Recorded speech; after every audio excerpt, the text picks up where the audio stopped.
In this video, we're going to learn about percentages.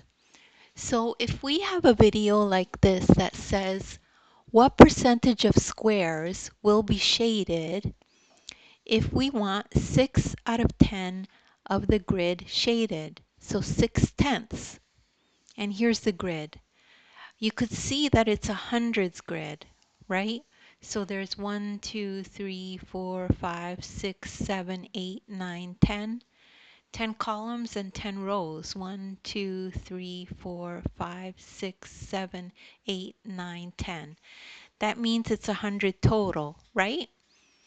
10, 20, 30, 40, 50, 60, 70, 80, 90, 100. So the first step is to shade 6/10 of the hundreds block. You need to multiply by 100 to find out how many to shade in. So let's do that multiplication. So 6 over 10, or 6/10 times 100, is the same as 6 over 10 times 100 over 1. So the way to do this multiplication is you just multiply the numerator and then multiply the denominator.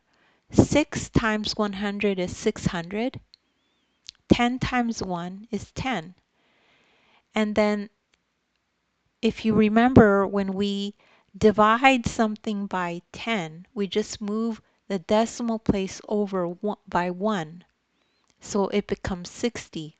So that equals 60. Or you could just divide.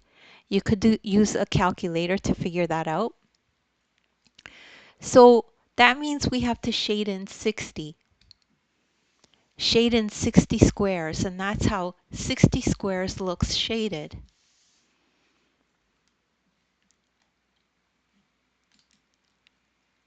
So since 60 out of the 100 squares are shaded, that means 60% of the grid is shaded. So that means we know that 6 over 10 is the same as 60%.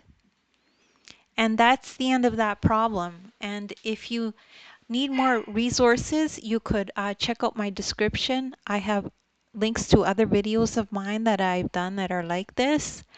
As well, you could download the ebook and you could follow along the ebook, this exact lesson in the ebook. And please make sure to give me a thumbs up and to subscribe if you enjoyed the video. Thank you so much for listening.